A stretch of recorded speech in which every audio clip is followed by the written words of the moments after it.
Hi folks, you're listening to the Paranormal Peep Show with myself, Andy Chaplin and Neil Geddes-Ward.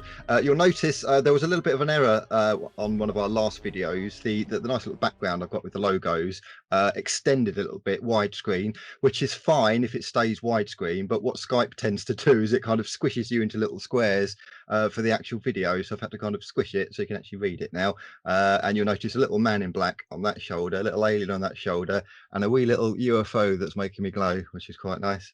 Neil, you're going to have to get into backgrounds. What's happening? Well, I've got this painting here which belongs to my room, which is kind of a regular feature here.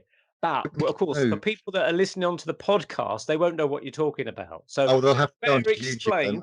Yeah, our listeners on the podcasting service, if you're driving down a motorway listening to us through the headphones, won't have a clue. So basically, we also record dual versions of this show that go out on YouTube, and we pass the version of this over to Unite Planet for them to get their editive creative skills onto it, and they'll start putting all interesting pictures up there. So if anyone fancies watching us on YouTube, just go to our YouTube channel, the Paranormal Peep Show. But yeah, Andy's been hard at work doing his wonderful graphics, and he's now reformatted it, and it's looking pretty good because your head just fits nicely in the middle there. So yeah, it's looking cool. I think I will have to start doing that, but I don't think my background will appear magically like it does on yours. It should do. I mean, I put it this way, I don't know how it does it with this technology, and sometimes it glitches. So for those people kind of like listening where they can't have any visuals, what's going on is it's cutting out the background of where I'm living, and it's actually putting a background image that I've created, but I'm not actually doing any tech in terms of you're not against a green screen or a blue screen. It's just cutting you out. It's quite amazing. But as you say, it glitches, so your shoulder vanishes slightly. So, yeah, sometimes the shape doesn't get quite right, but it is very good. I mean, for the technology, and my shoulder kind of goes a bit green sometimes, but it is very, very good. And it's quite fun. This might explain ghosts, really, because I mean, they're perhaps like glitchy a little bit. We see through them a little bit. Sometimes they're solid. I mean, maybe ghosts in their world use like a green screen to come onto our reality or something. Well, do you know what? I was listening to. I mean, these days in lockdown, all I'm doing really is going for running, walking, coding websites, and watching nothing but UFO and ghost TV programs, mostly on Sky. There's so many of them. They're really fantastic. And one of them was interviewing somebody who was describing seeing a UFO as almost, and he used the words like an apparition, in the way that he saw it. Which makes me wonder, kind of like, if we're talking about ghosts and UFOs, maybe we're talking about dimensions kind of like coming into our dimension then going out again. So in the same way that you'd see a ghost, or people who are kind of got that ability to see ghosts are seeing, maybe they're not even seeing something that's physically there, but rather something that's kind of like morphed into this dimension. And maybe the same thing's going on with UFOs, which maybe our next guest might be able to help answer. Yeah, that's a good point, a good segue, as we like to say, into our next part of the show. So yeah, Andy has given a few clues there, so we've been talking slightly about UFOs. So we're going to introduce our guest, Russell Brinegar from the United States. Hello, Russell, are you there? Hello. Here he comes. There he is. There he is. Crystal clear. How are you, Russell? I'm good. How are you, Neil, Andy? Good to meet you. We're fine, thank you. Thank you for joining us. Good. So as I said to our listeners, you're in the United States. Which part are you in? I'm in a little town in Indiana. Indiana. It's Newcastle, isn't it? Yeah, Newcastle, Indiana. Yeah, I remember seeing that because it's new and then a space castle. But we have a Newcastle here in the UK, but it's actually all one word, Newcastle. Yeah. Are you anywhere near the Lake Erie? That's probably a couple-hour drive up north to Michigan. There used to be a fantastic show on with I can't remember what it was called. Maybe it was called Erie, Indiana, and they had like a weird kid with grey hair. This is going back to the 90s. Absolutely loved that show. There's actually a dog-friendly beach up there called Kimmel Beach. That's right on Lake Michigan, and we belong to a campground that's about an hour from there. So we take our 2 Yorkies up there to prance around on the beach. Nice. They love it. Dogs love beaches and snow. Yeah. There's a dog-friendly beach and a dog-friendly bar and grill, so we go to both of them. Fantastic. Excellent. Have you got lockdown up there in Indiana, or what's things like? Yeah. Well, the first of 2020, for pretty much the most of 2020, I'm retired. My wife still works. She's a nurse, and she works in a nursing home. And I retired in 2017 as an occupational therapist. So I've been involved in gerontology and the geriatric population, helping them to restore their independence for 20 years. But I graduated as a non-traditional student at the age of 42. So I told myself I was going to work 20 years and retire, and that's exactly what I did. So I've got lots of time on my hands. Wow. And you've been putting that time to good use, because you've been writing books in lockdown, and you've got a previous book, which we'll get onto as well. So you told me initially that the kind of stuff that we're into here, you know, a number of years ago, you probably wouldn't have looked at our kind of show or engaged in any kind of book of this kind of subject of paranormal, alternative thinking, that kind of thing. How would you have described yourself a number of years ago? Well, I was brought up in Titusville, Florida as a fundamentalist Christian. My mother was Baptist, and I remember her singing at the Christmas cantatas every year. But when I reached the age of about 13, I started asking her questions that she couldn't answer, like, how did Noah get 27 million species on a and I would get the deer in the headlights. My poor mother didn't know how to address those. But I moved away and actually did my own biblical study for many years. And in 2000, I published my first book, which was called Outgrowing the Bible, The Journey from Fundamentalism to Free Thinking. And it's still on Amazon. It's old now. But that described my journey from being brought up religiously, you know, in a fundamentalist Christian household, to what I would consider agnostic, or more of the scientific paradigm, which is referred to as either physicalism or material reductionism. And basically, physicalism and material reductionism assumes that the physical universe that we see with our senses is what we call objective reality, and that that's all there is, that it's chemistry, and that somehow or another consciousness emerges from rearrangement of inanimate matter, that it's all just chemistry. And that was my mindset for 54 years of my life. I was very scientifically oriented, and thought pretty much that when you pass, you're just eternally unconscious, that there is nothing. And then, of course, I had an experience on August the 18th of 2009, which changed all that. I went home to mow my grass during lunch hour and had a heart attack. I didn't realize it was a heart attack at first. I thought I was just dehydrated, because as I pushed the mower, I felt really a strong sense of fatigue. So I went in the house and I got myself something to drink, and started feeling better. So I went back and I started up the mower and started again, and it came back about 10 times heavier. And I realized what was happening. I realized, being in the healthcare field, what was happening to me suddenly. It's like, hello, I'm having a heart attack. I'm going to die. So the interesting reaction to that for me was that it was pure curiosity, because I was really curious as to whether there was, in fact, anything beyond the grave or not. And I was about to find out. Wow. So strangely, I started going around in a circle like a dog doing his business, trying to find a nice soft place in the grass to lay down and die, because I didn't want somebody to find me with a bloody head, because I had gravel in my yard.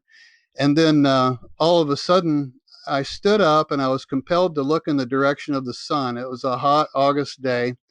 And I suddenly, it was almost like somebody took a dimmer switch onto my reality. There was no sound. I didn't hear the traffic anymore, or the birds, or anything like that. And from my perception, I mean, I was just leaving the earth. You know, I was going. And suddenly I found that I wasn't alone. Which surprised me. Just to stop you, were you aware that you were out of your body and you were looking at your body? Well, I wasn't really out of my body. I was still in my body, gazing in the direction of the sun, just standing there with my hand on my heart, expecting to cross. I assumed that I would fall, you know, when it happened. But I wasn't alone. I felt a very, very strong sense of presence. It was almost like I Googled Russ is dying into the server, and waves of entities showed up, beginning with the people that I was closest to and most familiar with first. And the thing that surprised me as I was standing there in the presence of these etheric entities on sort of like a mental plane of existence was that some of them I knew were still alive and living their lives. And that kind of shocked me. It's like, how could they be here with me if I know they're 100 miles away from me living their life? Now, I've since, through research, have an answer for that. But the biggest shocker of all was not only were there entities that I was familiar with and I could get a positive ID on, but there was also a transcended version of myself, sort of like an angelic version of myself that was already on the other side. And that just stunned me. So I stood there fully expecting to pass and join these people or reemerge into this other version of myself. And then I got kind of a mental download that I had a choice to make. Now, if you look in the NDE literature, this is very common for people to have this sense of presence, and there's scientific explanations for that, which we can go into. But these people, for lack of a better way of putting it, gave me a choice. And it was basically, you're welcome to come over to this side. We're here for you, to welcome you. But are you sure you want to leave right now? Life is very precious and very fragile. Are you sure that you want to do this? And I don't know how long I took to think about it, but I remember thinking to myself how cool it would be now knowing that there is something else going on other than this reality, that we sort of live in a multi-dimensional layered existence. How neat it would be to continue my physical life with that knowledge, because I never had that knowledge before. I was always wondering about it or skeptical of it. Now I knew. So in an instant, I made a decision, and I walked back in the house and got my keys. At the time, I had a 2000 triple black Camaro convertible that I was really proud of. And I drove myself to the hospital because I was very confident after this experience that they weren't going to let me down. I wasn't going to die on the way to the hospital. So I walked in, I pulled up to the emergency room, and I walked in with my keys in my hand, and the guy come around the desk, and I said, I'm having a heart attack. Would you park my car and bring me my keys at wherever they take me? So they put me in a wheelchair and took me to a little room, and all of a sudden I hear morphine. And the doctor came up to me, and he said, you're having a major heart attack. We need to rush you up to Muncie at Ball Hospital because we don't have the facilities here to take care of you. So the first thing I thought of was, I get an ambulance ride with the sirens and everything. And even if, I'd hear ambulances go by with a siren, and I always wondered who was inside. Well, now I was going to get to be one of them. So they put me on a stretcher and took me back out in the sun. And when the sun hit my face, I was just reminded of that recent experience where I had an encounter with these etheric beings, including a different version of myself. And I just had a sense of peace the whole way to Muncie. I mean, I knew I was going to be okay, whatever they were going to do. And there was an older EMT in the ambulance on the way to Ball Hospital and a younger female. And I actually felt sorry for them because I could tell they were looking at my monitor and they thought they were going to lose me. So I told them a joke about being at the campground the week previous that I got stung by a bee on my ankle. And I heard the older guy say under his breath, he'll think bee sting when he gets to that cath lab. I wondered what, so we finally got to Ball Hospital, and they wheeled me in there, and there was like a team of doctors that were all scrubbed up, ready to go. And they said, we've got a quick decision to make. He says, what you really need is a quadruple bypass, and we can do that. We're prepared to go that route, or we can try a couple of stents. You've got occluded arteries, and we need to fix that. So I said, well, give me a rundown on both of these options. So they did that in about 30 seconds. And after they described the operation, I said, I'm going to try the stents. And I knew there was a chance that they would fail. But I wanted to go the less invasive route, rather than the crab cracker operation, where they crank you open, like the chest burster scene in Alien. I want to do that. I had to. But so I actually got to watch the doctor. He was standing over me with goggles. And this whole time I'm thinking, God, consciousness survives physical death. We live in a multi-dimensional universe, and they're asking me questions, like my drug history and everything like that. They said, have you ever taken LSD? And I said, yeah, a couple hundred times. And one of the nurses said, well, at least he's honest. Couple of hundred times. But I watched on the monitor how they put the things in. It's like little Chinese handcuffs coming up into your heart arteries. And I thought, there's no way, because it's like a hose. If you twisted it, I mean, it looked like that, like there was a kink in it. And I really thought the artery was going to break. But he stick that in, and with a twist of his wrist, it popped open. He said, first one's successful. We got to do one more. And strangely, one of the people that showed up in my yard when I was having this heart attack was a woman that I had broken up with about a year previously. And we had been dating for about 3 years, and she wanted to get married, and I didn't. I'd already been married and divorced twice. I didn't want to do it again. Well, as they wheeled me out after I got my stents, Julie, her name, was standing there with tears running down her face. They wouldn't let her in because she wasn't family. And I told myself right then, I'm going to fix this. So I spent one night in the hospital and went home, and Julie attended to me. And a month and a half later, we flew to Las Vegas and got married by a Dracula impersonator. So I went from like thinking I was going to die of a heart attack to standing in Las Vegas. We stayed at the Stratosphere and got picked up by a limo, and they took us to the little cathedral or whatever it is. They had her in another room, and I was standing there in a vintage tux and a top hat, and all of a sudden the organ music comes on and the smoke comes across the stage and the curtains open and the coffin comes out and it creaks open, and this dude in whiteface, Dracula, he comes out, and then they brought Julie in, and he married us. And I was just thinking, I'm so glad I chose to stay alive. I wouldn't have wanted to miss this for the world, you know. This is a blast. So we've been married for 12 years now, and it's been wonderful. She's a wonderful person, and I'm so glad that this whole thing happened that prompted us to go ahead and join like that. But after you get stents placed, you're really worried about the failure. This is what they call a drug-eluting stents, 2 of them on the back of my heart. And they can fail. And if they're going to fail, they're going to do it within the first 6 months. So every time I woke up in the morning, it was like, I get another day, you know, I'm going to alive another day.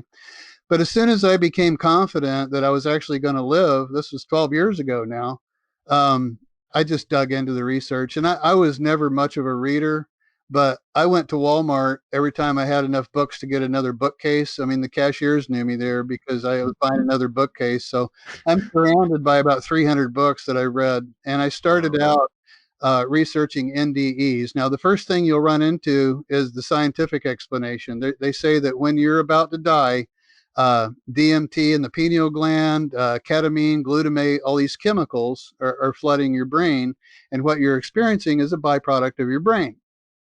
So I'm aware of that explanation, but you would just have to have the subjective experience to realize that there's a layer of reality to it that they're not grasping. And there's a couple of researchers, namely Rick Strassman, that wrote DMT, the spirit molecule, and Graham Hancock, who's a psychonaut himself, who's had many experiences where your brain chemistry is altered, and this opens up your subjective perception into a completely different realm. And there's an argument amongst researchers whether this other realm that you're able to perceive is in fact a byproduct of your neurochemistry, or if it has a freestanding reality of its own. Now, I would go based on my own subjective experience that it definitely has a freestanding reality of your own. I mean, the only reason that we're perceiving reality the way we do is because of the chemical cocktail that's in our brains, our neurotransmitters, the balance that's in there.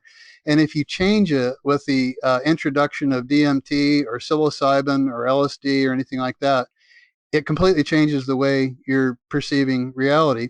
And there's even some psychedelic researchers like Terence McKenna, he was a psychonaut, and believed that this other realm that you perceive all of a sudden with the ingestion of these chemicals does in fact have a freestanding reality of its own.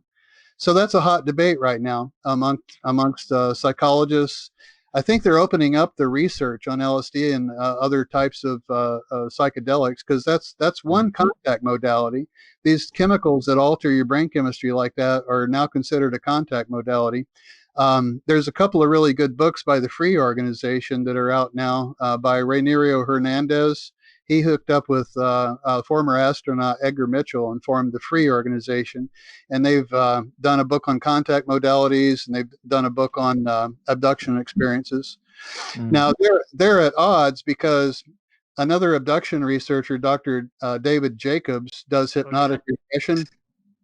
Now, Dr. David Jacobs will say that the only way you're going to get true information about an abduction experience is if you put them under hypnosis, whereas the free organization, they're doing consciously remembered experiences without the hypnosis. So you've got two completely different data points to look at. But for the most part, the experiences that are reported in the free organization are quite positive. They're very positive abduction experiences. But where the connection with that made, when I looked at Dr. Eben Alexander, the neurosurgeon that had complete inactivity in his brain, but yet had this fantastic phenomenological experience, I started out with him, and then there's another author, Anthony Peek. He's written a couple books about NDEs, and we've interviewed him. Yeah, I'm Facebook friends with him. We've talked, but I really like his books. Damon, and Is There Life After Death? He's got a couple of audiobooks I've got on my phone that really resonate with me. But what I found out through the NDE literature is that the sequence of events that happened to me with the sense of presence and so forth is not unusual. It's very common to have a sense of presence. Now, another question on my mind about the NDEs is that they do seem to vary subjectively from person to person. And the old objective part of me thought, okay, if this is real, everybody would experience the same things. But I've come to not look at it like that, that it is sort of an individualized experience. And one researcher that helped me with that is Dr. Michael Newton's Journey of Soul materials. He was a hypnotist that hypnotized people in between lifetimes. And what he found was that cross-culturally, all over the world, people have a pretty similar story about their experiences in between lifetimes. And another one that does both past life regressions and future life progressions is Dr. Bruce Goldberg. So, I read his material on time travel and, future progressions. So that started with the NDE literature. Then I got a call in 2012 from a ghost hunter friend of mine who invited me to spend the night in a haunted house. There's a place called the Rhodes Hotel here in Atlanta, Indiana, that has a bona fide history of paranormal activity. And so I was thinking I'm probably just going to watch paint dry, and I was going to turn it down. But what came out of my mouth was, sure, I'd love to. So not knowing anything about it, I gathered up everything that was like remotely occultic in my room. I got my tarot cards, crystal ball, I had a sword, everything like that. I was going to get in on this if it was real. So when I met Carl, the guy that invited me, who's the ghost hunter, I came in the house with all this paraphernalia, and he's just smoking a cigarette, looking at me like, what are you bringing all this junk for? And, him and his friends were serious ghost hunters. They had the EVP equipment, and they had some expensive equipment. And then other people in the group, they were eating pizza in the kitchen. So I went in and joined them. They had what they call ghost radar on their phone. And some nerdy engineer who made a random word generator is really loving this, But I watched them try to connect with otherworldly beings using this equipment. And what I was thinking, my impression of it was that looking for a ghost is sort of like looking for a lightning strike. I mean, you just have to be in the right time in the right place. And I wasn't sure that you could actually do that. And one thing I noticed was words were showing up on their ghost radar, and they were straining really hard to make sense of it. Like if the word wolf came up and somebody was wearing a wolf shirt, they thought that was a message from the beyond. So I was real skeptical until I ran into Dr. Dean Radin. He's a professor of noetic sciences out in California, and he's done a lot of experimentation on human thought intervening in random word generators, and found statistically significant results with that human thought can, in fact, influence a random word generator. So I got a little more open-minded with people using their electronic equipment. But then the big jump was from ghosts. And I researched etheric revenants, crowd demons, vortexes that piggyback on other entities and all that kind of stuff.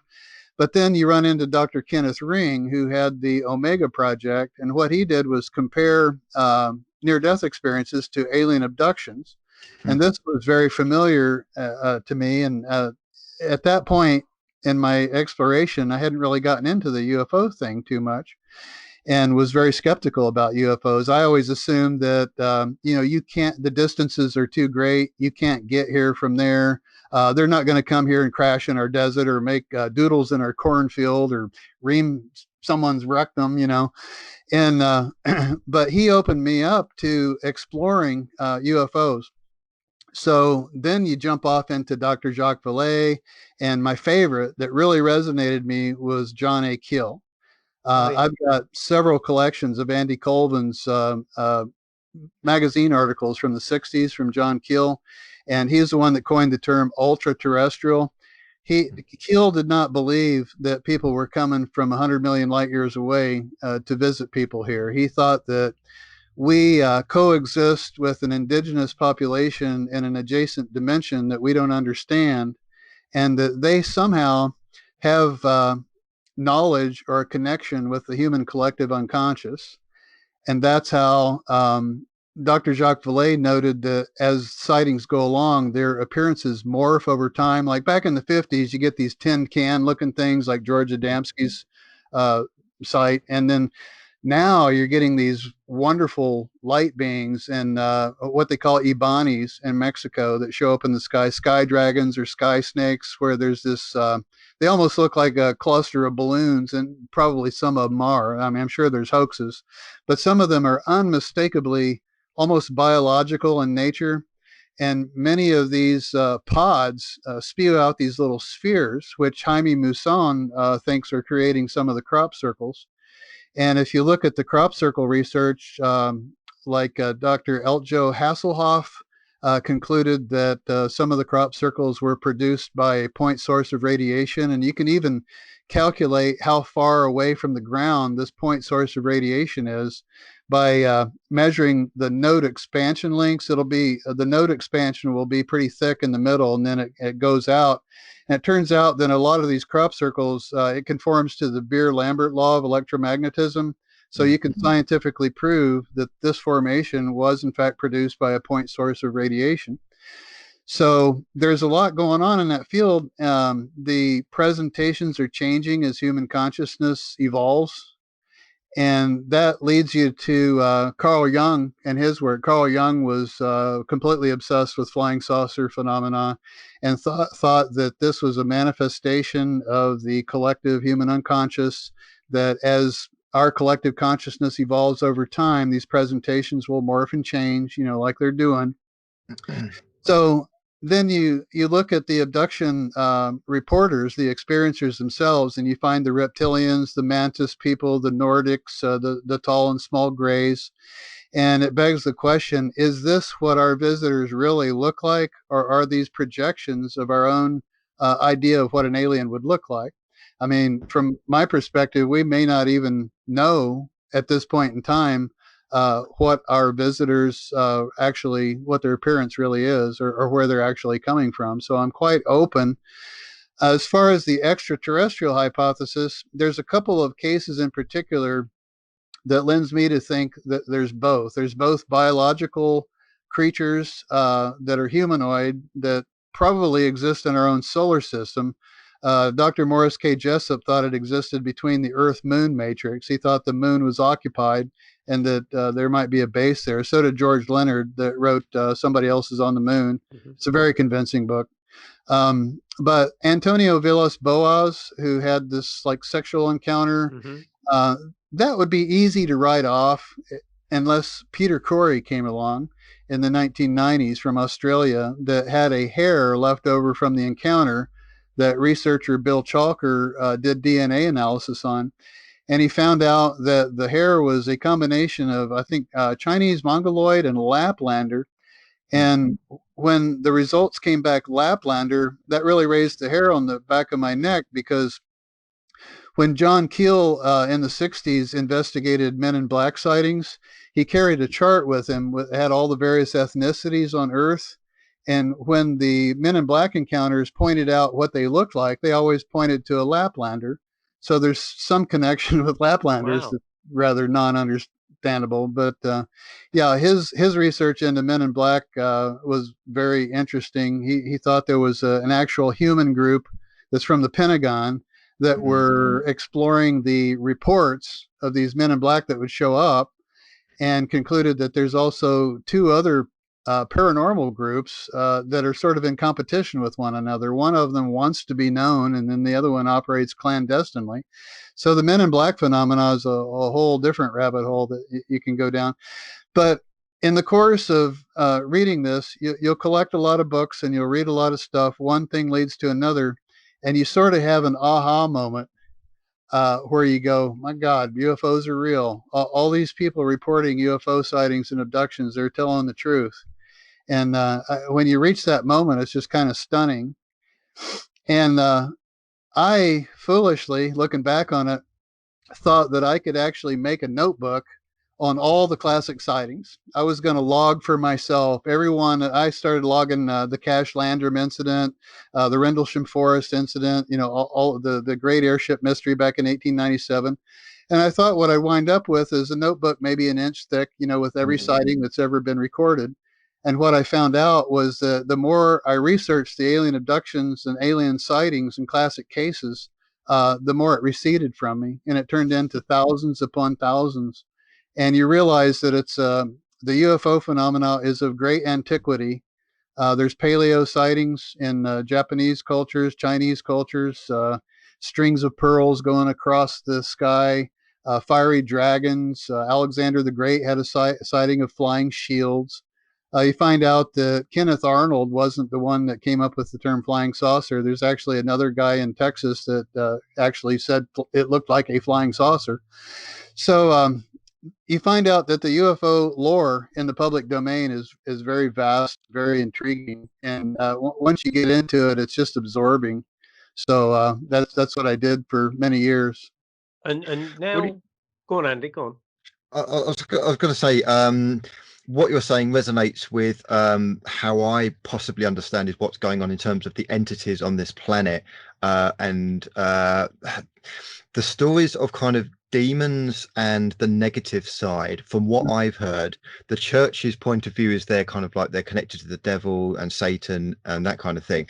But another perspective is there was a race of beings, physical beings, that were on this planet, and for some reason another race came along and kind of booted them along, hybridized the human race. And these demons, the reason they hate the human race is because they see this planet as theirs, and they're pretty pissed off that they've been booted out into a different dimension, and their kind of objective is to just destroy mankind so they can reclaim the planet. Have you come to a similar conclusion, or what's your view on that? Well, there's a lot of thoughts about that. For 150 million years, this planet was dominated by carnivorous giant reptiles. Yeah. And when the asteroid came along 65 million years ago, if in fact this planet has intelligent terraformers, they likely would have saved at least a sample of the species. In particular, there's one big brain dinosaur called Troodon that is speculated by some researchers that was taken off planet, perhaps to the Draco star system, to allow it to develop and evolve. And if that's the case, they've had 65 million years to evolve, and that's a long time. Then you've got physical reptoids like Credo Mutwa. He's I think a Zulu priest in Africa who claims that he had an encounter with what he calls the Chitori. So there's stories of physical reptoids that live underground. Los Angeles, they unearthed a big labyrinth that was, legend has it that it was occupied by lizard people. So there may be both. There may be interdimensional beings in the higher densities and that interact with humanity in strange ways. And then there may be a physical reptoid humanoid that is what Mac Tanis would call a crypto-terrestrial that has remained clandestine for the most part and may live underground. So as far as higher density beings, both positive and negatives, one body of channeled material. Now, my take on channeled material is that if it comes through a human brain, it's not perfect. I don't expect perfection from channeled material. But one body of information that I'm really drawn to is called the Law of One, or the raw material, because it explains that this third dimension isn't all there is, that there's a fourth density. And this is where people start developing their group souls. And the fourth density is the last density that they have any interest in participating directly with this dualistic cosmic conflict that seems to be going on, the forces of light versus the forces of darkness. And then in fifth density, they're no longer interested in participating directly, but they work through proxies. Now, according to this body of material, 75,000 years ago, there was a quarantine set up, and it was like ETs were prohibited 75,000 years ago. But there's a group of entities allegedly from Orion that enter the Earth plane through natural portals. Now, there's a zoologist named Ivan T. Sanderson that identified 10 biovortices or portals where people experience time anomalies that entities from higher dimensions may possibly come into our realm from. And then there's the whole Aleister Crowley thing. In New York, he opened up a portal and contacted a being called Lamb that a lot of people think looks like a little gray alien. So they blame the whole gray alien abduction phenomenon on Aleister Crowley. I'm not really inclined to think that, but what you encounter in the law of one is that there's a greater cosmic conflict going on between these forces of light and the forces of darkness, and there's both higher density negative beings and higher density positive beings. Now, the difference is the higher density positive beings work through volunteers. They're attracted to people who meditate, people who call out to them and ask them to be a part of their life or ask for guidance and the positive path, the service to others path. But that's not the case with the negative beings. In fact, according to the law of one material, their favorite prospect is someone who's basically a good person, and to subvert them into this other dominion over conquest mentality. So, and this coordinates with a mass contact case from the 50s called the Friendship Group, or the Acri, or the Amicizia. And what they told their Italian contactees was that we had an invader from Orion that was an artificial race that worshiped technology. So that kind of buys into the thesis of the book that I eventually wrote, Overlords of the Singularity, that we have, we're sort of like a self-replicating von Neumann probe, that there's a non-human intelligence that is driving us towards a premature technological singularity for their own purposes. Now, out there on other planets, technological singularities may come at a much later time when the population is emotionally mature and psychologically able to handle the power. But all you have to do is look at what happened in Myanmar when iPhones and Facebook became available in Myanmar. It took a very short time for gangs and hate groups to develop and entire villages to be burnt to the ground. So we're not really prepared for what's coming. So I personally find it comforting through the nuclear facilities shut down. Somebody's on our side. They don't want us to blow up the planet. And they do see human beings in a benevolent way. And they want us to succeed spiritually as a civilization. But they sort of operate under Star Trek's real prime directive.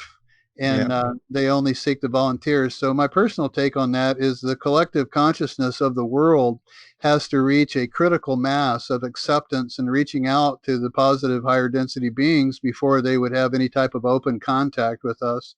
And perhaps they can help with our current invasion scenario, because there does seem to be nefarious forces that are driving us into a totally controlled planetary lockdown of some sort. And researcher Alana Freeland has written a lot about that. Her book, Under an Ionized Sky, according to Alana Freeland, we've already got the nanoparticulates and aluminum and barium in our systems already for this space fence lockdown that she talks about, where we're all connected into a grid and there's global surveillance down to the DNA level. So I see two possible futures, and both will likely happen if you buy the multiverse theory.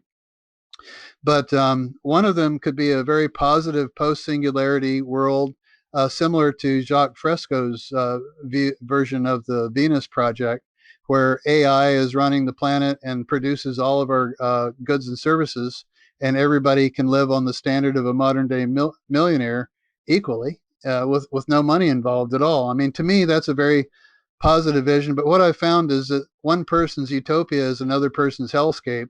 I mean, if you describe the Venus Project, there's people that don't like that, you know. So my response to all this is just to try to ally myself with what I perceive as the forces of light and benevolence, service to others, and live as harmlessly as I can, and then just let the cards fall where they may.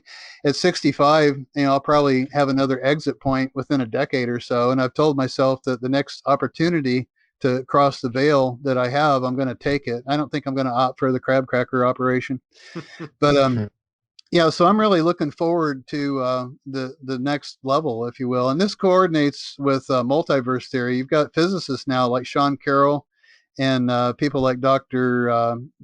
Bernardo Kastrup and Donald Hoffman, cognitive scientists. One of the best podcasts is Michael Shermer, who's editor of Skeptic Magazine, and Donald Hoffman, because you can tell some of the things Donald Hoffman was saying, the case against reality and objective reality is doomed, that we're all in this reality like somebody putting on a virtual reality headset, and that when you die, it's like your avatar drops to the ground. And Michael Shermer, you could tell it really provoked his thinking, and he was uncomfortable at a couple of times, because the old physicalist paradigm thinks that the physical universe is all there is.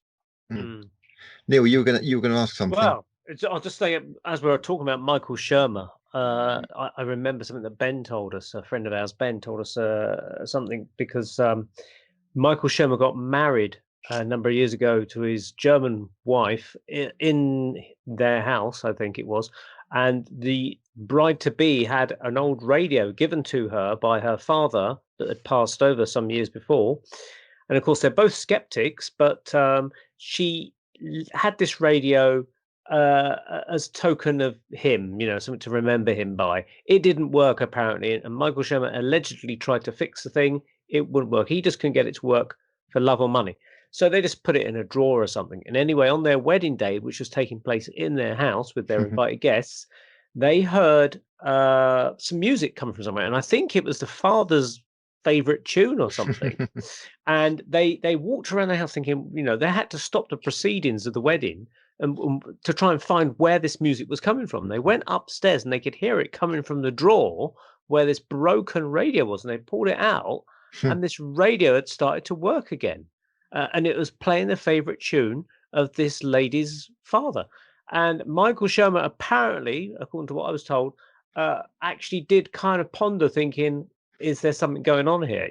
Something paranormal. I'm using that word. He perhaps didn't.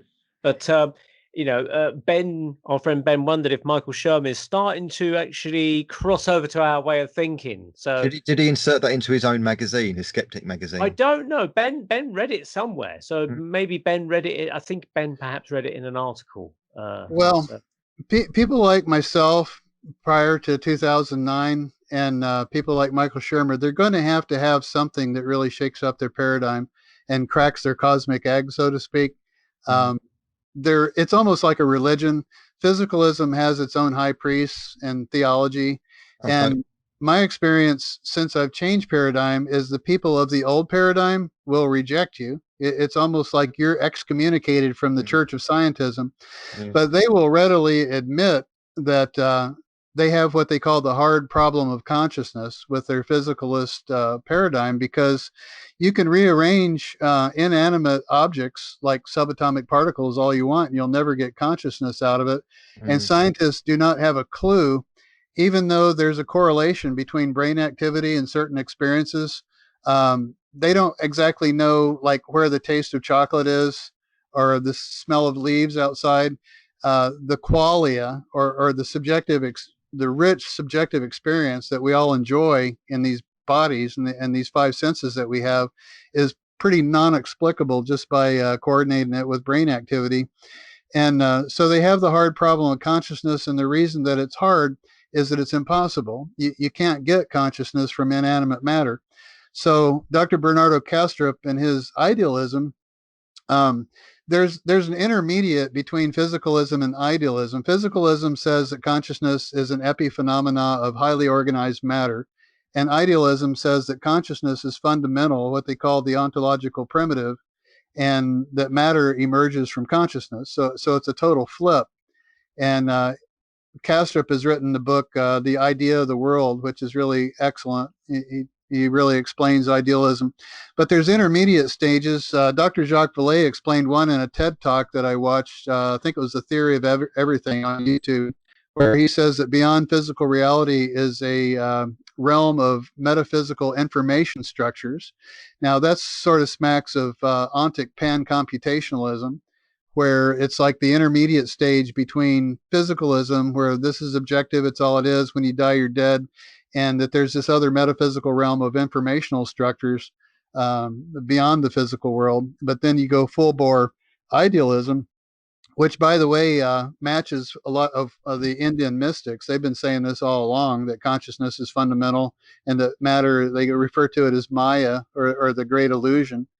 So the good news is that death is not a bad experience. I still don't like pain, but I don't fear death, because I know that there's things going on. It felt very much like, when you wake up from a dream in the morning and part of you is sort of attached to the dream. Sometimes I even want to go back to sleep and finish the dream because there's unfinished stuff there. And then there's this other part of you that realizes that you're a person in a bed sleeping, and that there's this other reality that you're connected to. And my particular NDE felt like that. It was like, oh, okay, I know these people. I know this realm. This is base reality. And I was just dreaming. At that point, your whole entire physical life just seems like a dream. With regards to your near-death experience, you said you saw people that you knew to be alive and well as people that had departed. And you said you was going to come back to that. So I thought I'd just remind you, what was your explanation for those people you saw? Okay, well, it took a lot of research into this, and I had to get into quantum mechanics for that, because an electron exists in a state of what they call superposition. It's two states at once. Yep. And there's a part of the electron that's a particle that is the measured observed value of that electron. But an electron is also connected into a larger probability field, a wave. So that's the explanation that I came up with that satisfied my own mind about it, was that as these people, including myself, that are living out these physical lives, we also have a higher version of ourselves, a different version of ourselves that exists in a higher probability state in a different realm. And this also resonates with the raw material, because the raw material states that every one of us has a sixth density higher self that exists in what we call the distant future. From our perspective, this transcended version of ourselves exists in the distant future. Now, that resonated with what Dr. Nick Bostrom says with the simulation hypothesis, because Dr. Nick Bostrom speculates that we are a post-singularity civilization living in the distant future who are running ancestor simulations. So there's a coordination there. And then you've got philosopher David Chalmers that came up with the matrix hypothesis, that as we live our physical lives, we've got this other version of ourselves in a different realm or different frequency band of reality, and that we can communicate with this higher version of ourselves. And there's two-way communication. It's learning what we're learning in our physical lives, and we can also draw from a higher level of information from contacting our higher self through prayer or meditation or whatnot. And there's another scholar, I believe his name's Greg Braden on Gaia, who talks a lot about that he believes that we are actually beings from the distant future who are trying to enter a realm that we wouldn't understand if it was explained to us, and that they're gleaning information from the lessons that we learn in this physical life so that they can enter this other realm. And that coordinates with the raw material that the sixth density entities, which is described as our higher selves, it's a sixth density entity in what we would call the distant future, is trying to enter seventh density, which is the portal to the cosmic supermind. And our life here is providing them with the information and the lessons that they need in order to move into this incomprehensible, unfathomable realm. So I feel like by learning the lessons of love here, and by living a benign, harmless life, and that goes into a whole nother thing, because my connection with animals just vastly improved since my near-death experience. I've got a couple. I've had pets in the past, but I hate to say this, but I kind of took them for granted. somehow they were different from me, and now I see them as fully conscious, sentient beings that are they're existing in the same realm as I am, but they're operating through a different body and brain structure. So I'm very, very close right now with a little Yorkie poo and a Sadie and a Yorkie named Mia. But I treat them like they're my children. I mean, so I have a really intimate, close relationship with them. They know me and I know them. And they try to talk to me telepathically. Like when they're ready to go out, they'll come sit on my lap and they just look at me and their head kind of goes forward. And I know exactly what they want. They want to go outside. And it's such a pleasure to vicariously live through these dogs when I take them for a walk, because they just feel the call of the wild. I mean, they're shaking their fur and they're getting down and just rubbing on the grass. And I've learned a lot of lessons about living in the moment. And one of the Indian mystics talks about living in the moment like that. Bhagwan Sri Rajneesh, they call him Osho. And I've listened twice to a 50-hour lecture series by Osho. And it's unusual for me to find another person that thinks almost exactly like I do, but he's a little bit more refined in some of his philosophical ideas. But I really connected with the Bhagwan. I really like him. Has he created a tarot deck? Because I've got some Osho Zen tarot. I don't know if it's the same guy. Don't think so. This was he was the one that started the Rajneesh Puram sect. There's a documentary on Netflix called Wild Country right now that tells about Rajneesh Puram, and he came over here. And unfortunately, his followers did some bad things, so a lot of people just write him off too. But if you actually listen to what he says as an individual, he's extremely intelligent, and he's onto a lot of interesting things. But I resonate with the Bhagwan. Are you a fan of Bashar and Yeah, Daryl Anka?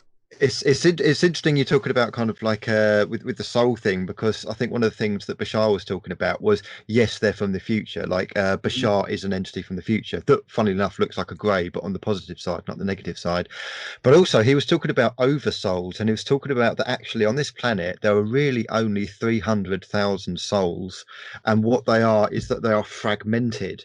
So imagine that you've got you as a soul, Russell, Brinegar now, but you might have your soul divided into kind of like 25 other souls, and then those other souls would be kind of like connected to another soul, almost like tree branches growing out. Right.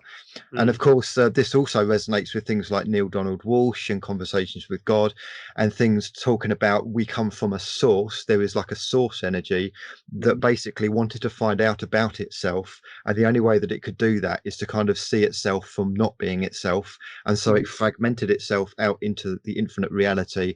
And this is why we've got kind of like fragmentations and fragmentations, which is why you could say skeptics would argue, for instance, how can reincarnation be real if there are billions of people, but 50,000 years ago, when there were still humans, there was, I don't know how many billions, let's say 1 billion or 2 billion.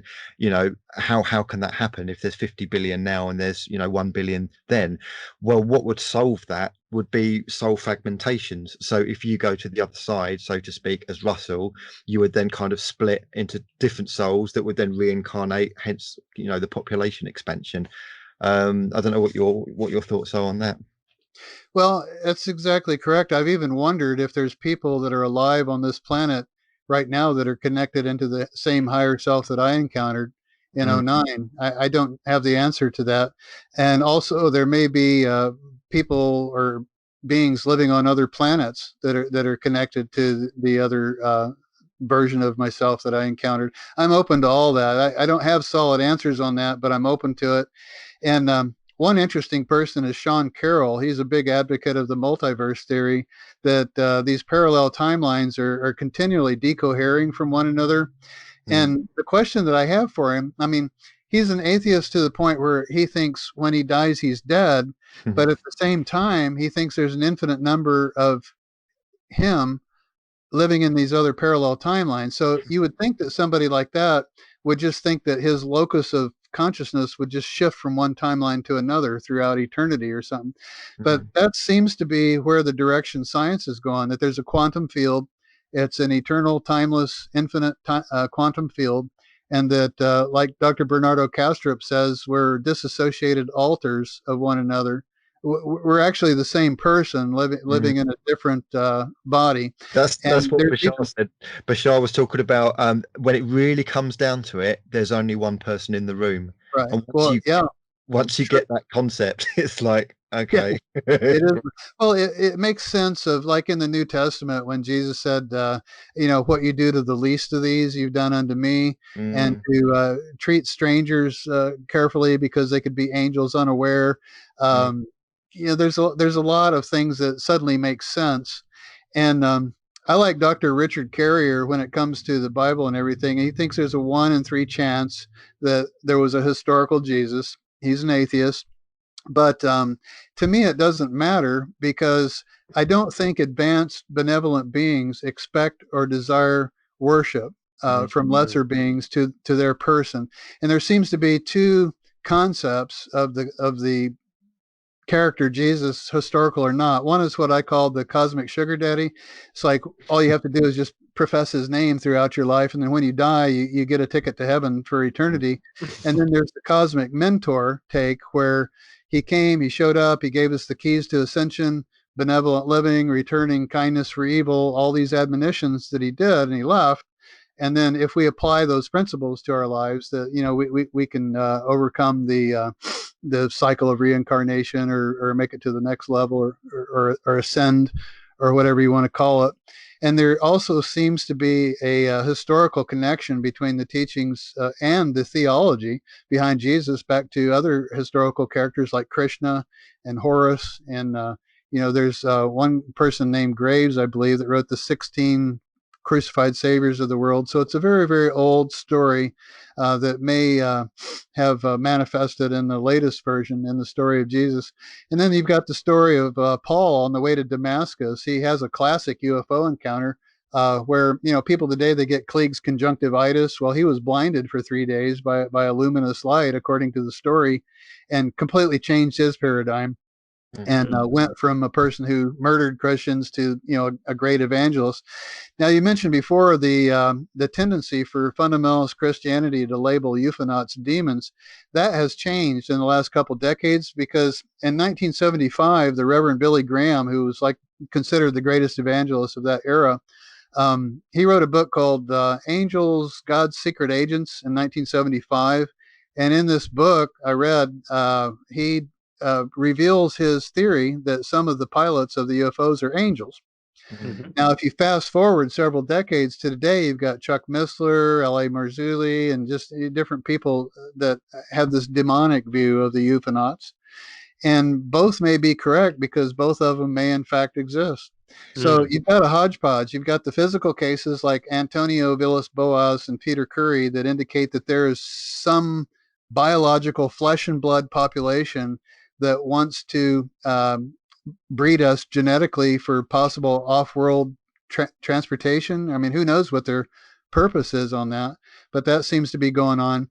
And then you've got the interdimensional apparition type, like Andy mentioned, where there's sort of in between realities. You see some of the UFOs that go straight through mountains, that enter into water, like the water doesn't even exist there. There's no slowing down, there's no drag, there's no coefficient of drag in air or water. And there's a really good body of information about Russian encounters with underwater unidentified submersible objects and phantom submarines that are going 200 knots under the water. Then you've got incidents like the Shag Harbor incident in the 60s, where a Russian submarine actually came on the scene, and the American and Russian subs were chasing it, and then it exited the water and went into outer space. I mean, it's a very complex, multifaceted phenomenon. But also, one of the things that came along is prior to the NDE in 09, I just assumed that history was about 5,000 or 6,000 years old, that before that we were all banana eating hunter-gatherer tribes. And I've since gotten into this alternative view of history that Graham Hancock calls it the Younger Dryas Impact event of 12,920 years ago. And that prior to 12,920 years ago, there seems to be a globally interconnected megalithic civilization with aerial capability that mapped the coastline of Australia before the ice accumulated on it. It shows up in the Peary Reese maps, which were drawn from older sources, and it accurately depicts the coastline of Australia or Antarctica. Antarctica, yeah. I was going to say Australia's a little bit hot. Where were I these mean, it's not found? even Where were these maps possible. found? So whoever the population was, and I tend to think that it's the tall skulled people, Oh, and yeah. that the reason that people started binding the heads of their infants was to emulate this population that coexisted with us. And I think they may be behind the globally interconnected megalithic civilization. I mean, there's pyramids off the coast of Japan that have been underwater for 20,000 years. Yeah. And then you run into scholar Manly P. China. Hall in his book, The Secret Teachings of All Ages. And according to Manly P. Hall, the Great Pyramid, it's common knowledge in esoteric circles that the Great Pyramid is 67,000 years old. Wow. And then Dr. Carmen Bolter, she's an archaeologist that just discovered artifacts in Turkey that are clearly Egyptian, that are dated at 10,000 years old. So it may be that a population showed up in the Egyptian area and those structures were already there, and then they tried to emulate some on their own. But with 2.3 million stones weighing 15 to 75 tons each, you got to ask yourself the question, okay, how long would it take to go 500 miles away, quarry a stone of that weight, transport it back, and mount it perfectly with no mistakes or fragmented rocks laying around everywhere? And even if you did that one stone a week, it would take like 40,000 years to build the pyramid. And if it was constructed with 2.3 million stones in a 20-year period, like most scientists say, then that's one stone quarried, cut, polished, mounted perfectly every 2 minutes, 24/7 for 20 years. So it's clearly an impossible structure. We are coming up to our break now, Russell. Okay. So it's very fascinating. There's so much we could just quickly, Russ. Where were the maps found? Where were these maps found? The Peary maps. Yeah. I think oddly, they found them in the Library of Congress. Weren't they from Portugal originally, or something like that? Was he a Portuguese guy? This and I forget the guy's name, but how old were the maps? 1640s or something? Yeah, in the 1600s. Yeah. Mallory, I want to say Mallory, but I don't really remember the guy's name that located the Peary Reese maps. But they clearly depict the coast of Antarctica before it had ice on it, which had been quite a while ago. Suggests it might have. I mean, Graham Hancock and Robert Val talked about the Earth wobbling on its axis, so it's possible that this was one of those ice age shifts where the axis of the Earth was shifted, and maybe Northern Europe was in a big ice age, and Antarctica was much more of a warmer climate, perhaps like Australia is today or something. Yeah. Right. Charles Hapgood was big on that there was a crustal shift of some sort that moved Antarctica from in a tropical equatorial region, down to the bottom of the world. And he was worried about the ice accumulation because it's almost like a weight that you put on a tire. And if it gets too heavy, he was thinking that the world could spin out of orbit. Right, we'll take a break. Yeah. Okay. So brilliant so far, very fascinating. We'll come back to Russell in part 2. This is the Paranormal Peep Show with myself, Neil Geddes Ward, Andy Chaplin, and our guest Russ Brinegar from the United States, and we're talking from near-death experiences to UFOs and their occupants and multiple realities and a whole lot of other things. So come back in part 2 and we'll see where we go. Okay. Today's the best day of my life! Woohoo! Listening to the Paranormal UK Radio Network. Hi, welcome back to the Paranormal Peep Show with myself, Neil Geddes Ward, Annie Chaplin, and our special guest, Russ Brinegar. I got to say it. I got to remember, I got to say vinegar in my head, but say Brinegar out loud. Joining us from the United States. Now, we had a very interesting, full-on deer in the headlights part 1, where it was an overwhelming amount of information. So we'll try and slow down for part two. We were discussing in the break a little bit about the merging of consciousness with animals, and I mentioned to you, Russell, about the Seth books, which you were familiar with. For anyone that doesn't know what Seth is, he was an entity that came through the medium Jane Roberts back in the 60s and 70s. She passed away, I think, in 1984. And one of the things I found interesting when I was reading the Seth material was that he said that he merged his consciousness in part with that of a dog on Earth for a number of years. And so he was still exploring Earth life while he was somewhere in the, I'll say spirit world for simplified, terms, but he was still exploring parts of physical reality through the consciousness of a dog, which was interesting. And Andy, you were talking about that a little bit as well. What was your thoughts on that? Yeah, I think from memory, because I've watched a lot of Bashar channeled through Daryl Anka, and I think it was Bashar who was talking about sometimes benevolent entities, ETs, you might call them, or consciousnesses, sometimes ask the soul of an animal briefly, with their permission, if they can come in briefly and view the human world through cat's eyes or dog's eyes, just to see what it's like, and just to see what it's like being a cat or a dog for a while, and then they will, come out of it, and then the normal cat consciousness returns. and I think the difference is between that and, say, a demonic possession, is a demonic possession would be a negative entity who doesn't give a monkey's butt about permissions, would just go in and try and possess somebody. This is where you get people flailing around in bed and exorcisms and demonic entities, etc., because there's no permission there and it's evil entities, as opposed to positive, I wouldn't even really call it possessions, but maybe kind of like just venting of the body to see what it's like. And it's very curious, very curious. And Russ, you got dogs, and you was asking your dog higher consciousness or whatever to come through. What was your experience with your dog? Well, my experience with my dogs is that they attempt to project their thoughts to me. I mean, I can tell that they're trying to submit a mental message to me. They don't have language, and I've thought a lot about how they must perceive the world in images, and they dream. You can see them dream, and they must be imagining themselves as a disembodied dog, taking the walks or whatever they do, because they'll vocalize. They make vocalizations. But both of my dogs in the morning will come up and sit on my lap, and Sadie in particular, my Yorkie poo, will just simply stare at me. And I know that they can tell me when they want to go out. They can tell me when they want cheese. I mean, they have me wrapped around their little paw finger, because we've developed a mental communication where it's like I know what they want at the time. I know what they're thinking in a way, but they don't have language. They just have these barks, these vocalizations. I think Sadie tries to talk because she'll go, and it's almost like words, coming out. And it was funny. I put on a video the other night of Oloks. It's a Siberian shamanistic music. And I highly recommend Oloks. They're from Siberia. But Mia, the other Yorkie, just went crazy with that and started howling, started tilting her head up and howling. She connected with that music and the sounds that they had so well.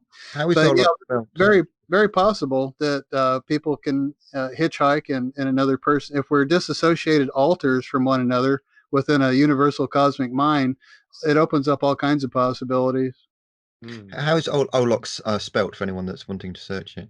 Olox, I believe. Olox, right. It might come up with Oxo, but that's close enough. Siberian shaman music. They have lovely music. I've thought of a couple of things that whilst we're talking in the first half, things I wanted to mention and ask about. The near-death experience thing, and when skeptics say it's the body and the mind kind of like dumping chemicals and just creating that experience for you. The counter to the skeptics, actually, I saw a program. It was actually, I think it was a neurosurgeon or neurologist who actually had a near-death experience, and he was recorded as having zero brain activity. Even Alexander, I think. Right, even Alexander. Yeah. But there was no brain activity, so I would love a skeptic to work out how that's possible if there's absolutely zero brain activity, and yet and the vision was actually quite intense. He was in kind of like a wooded area, and I think he kind of like met beings, and I think he had a similar experience where he was asked whether he wanted to cross over or kind of go back. And the other thing I wanted to mention actually is that I don't really like animal experiments. I don't like them, but they did a thing with mice where they removed different parts of the brain to work out if they could still remember to get round the maze, and they could still get round the maze, which then begs the question, where do memories lie? Where does consciousness lie? So if we say memories are in this particular part of the brain, but you remove that particular part of the brain, yet they can still work their way around the maze, well, where does consciousness come from then? I actually don't think, and I think, Russell, you'll probably agree with this, I don't think that AI will ever have consciousness. It will have something close to what we could perceive as something highly intelligent, but it's only kind of rebounding to us what we put into it. I don't know what your thoughts on AI are. Well, that's an interesting subject with the AI, because that goes all the way back to panspermia. Francis Crick, the discoverer of the DNA molecule, thought that we were seeded here from an intelligent extraterrestrial species. And then you have to say, well, for what purpose? And there's a fellow named Dr. Lloyd Pye that came up with Introduction to Intervention Theory. And he said that instead of Mother Nature taking its course, they did it. It's an unknown. And there's several specific possible genetic intervention points that will lead up to the answer to your question. The first one would be about 2 million years ago. 2 to 5 million years ago, there was just little 4-foot monkey-like creatures called Australopithecines. And all of a sudden, at 2 million years ago, they go from Australopithecines to Homo habilis and Homo erectus very rapidly. And Darwinian evolutionists say it would take an average of about 8 million years to make this change, and it literally happened overnight. But then Homo erectus wandered this earth peacefully, all indications indicate, with one piece of technology. It was just a bypass stone axe. And they existed on this planet for 1.8 million years without progressing from that. And then you get into the 300,000 to 400,000 year area where there seems to be another genetic intervention, because somebody fused the chromosomes on the telomeres on chromosome number 2 and fused them. And that is thought by Arthur David Horn, who taught at Colorado University, to have happened when they went from Homo erectus to Homo sapien. And then there seems to be yet another intervention from 40 to 75,000 years ago. Something radically happened with that. And I think some ET race came along and programmed us for violence and war and conflict for the sole purpose of expediting technology. There's a fellow named John von Neumann that came up with the concept of a self-replicating von Neumann probe, and thought that the biggest, most common life form out there in the universe are self-replicating von Neumann probes. And part of my thesis in my book is that that's what we are, that we were at a genetic intervention tens of thousands of years ago. It seems to be simultaneous to a supervolcano that erupted in Indonesia 75,000 years ago and extincted Homo sapiens down to from 40 individuals to 2,000. And that's where my speculation would put the latest genetic intervention. We talked about the CTRs, or the Wiros, that the Friendship Group warned us about, the artificial race that worships technology from Orion. And Carlos Castaneda, his mentor, said that we had a parasitical invader. So there seems to have been, the most recent genetic intervention seems to have been a program to expedite technology very rapidly. And that, whatever it was, whether it was AI or otherwise, like you said, Andy, they don't have any feelings towards humanity at all. There's a fellow named William Bromley that wrote The Gods of Eden that started out to look at the underlying causes of war. And he concluded that there was two races, what he called a custodial and a maverick race. One of them has human interests in mind, and that would be the friendship groups or whatever. And then the other one just doesn't care. I mean, they're using us for their own purposes. So right now, there's 56 companies working on the first artificial general intelligence, which is human level intelligence. And there's authors like Yuval Noah Harari that say once the first AGI is made, Homo sapiens is obsolete. Sounds like the Terminator. There's been quite a few high-profile people warning about this. I think Elon Musk has warned against AI. I think Stephen Hawking mentioned. I know he said it's probably not a good idea to kind of go out in space and find intelligence because we might find a species that will wipe us out. We're probably going to do that ourselves. But I think he warned against AI. Who else? Simon Parkes. I don't know if you're aware of him. Yeah. Russell, he's been talking about the dangers of AI. I think it could be hugely destructive. And I think actually Terminator 2 with Skynet is such a scary movie because it's kind of happening now. This whole Skynet thing seems to be coming into reality, and it's terrifying. And I'll tell you what else is terrifying. Have you guys seen realistic robots? Have you like human type Japanese robots? ones? So they've gone from, if we take maybe 20 or 10 years ago, they've gone from clunky boxes, kind of clunky boxes, and you think, yeah, whatever. Now what we're looking at is ones that can do backflips, ones that look anatomically human, have like fingers, and they're looking around, and it is just creepy. I don't like it. I don't like where it's going. And here's the thing, here's what all of the people are warning about with AI. What if these systems suddenly decide to do their own damn thing? And what if their own damn thing is, well, hey, let's go and attack humans. Let's go and smash up the building. In fact, I think there was a Japanese inventor that was killed by an AI military robot that he was working on. Really? This is hugely dangerous. Yeah, I think It's a bit Will Smithish, isn't it, with the old robot thing, iRobot and stuff, isn't it? Oh, this is brilliant. I saw this on Facebook. There was a Tesla AI car that rammed into and killed an AI robot. Basically, that happened. Yeah. Well, you figure in 1997, the best we had was a chess playing program that could beat the world champion chess player. Yeah. And if you fast forward 20 years, we've got D-Wave quantum computers operating between parallel worlds, according to David Deutsch. David Deutsch wrote a wonderful book called The Fabric of Reality, I believe, that proves, he's allegedly proved that parallel worlds exist. And that when we go into making computations with a quantum computer, we're actually accessing resources from parallel worlds or parallel dimensions. And in 20 years' time, it's really hard for me to, maybe there's human beings that are way, way smarter than me that can come up with this stuff, but I think we've had some help along. And then that brings up the subject of alleged flying saucer crashes, because I've got a book here in front of me called Magic Eyes Only, written by Ryan Wood. It's the son of Robert M. Wood, that was a aerospace engineer. Now he's a document researcher. And their book goes into about 75 reported flying saucer crashes. And the thing that you'll notice about it is that the technology that's gleaned from these incidents is just beyond what we've already got. It's understandable to our scientists, and it's just beyond where we've got. I don't think interplanetary people would come here from 100 million light years away and crash in the desert. So I still have that part of my skepticism there, that they're not crashable at that point.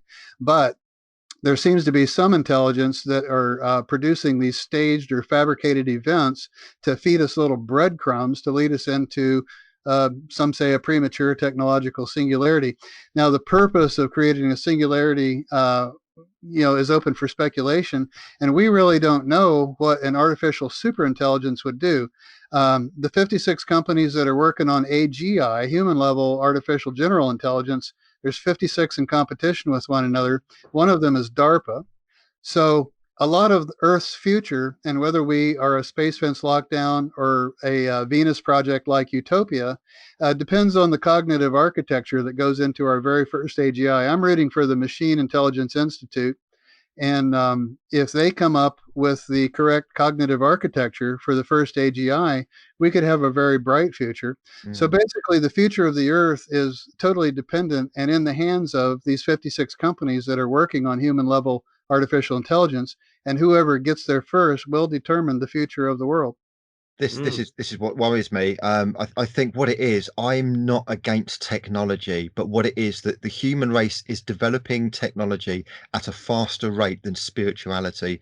And spirituality is about, it's not just love and light and rainbows. It's about how we view ourselves, how we view our future, what kind of a world we want, what kind of a political situation we want. And at the moment we've got chaos, and I kind of think this is by design, and I think it's by design from the dark side. Yeah.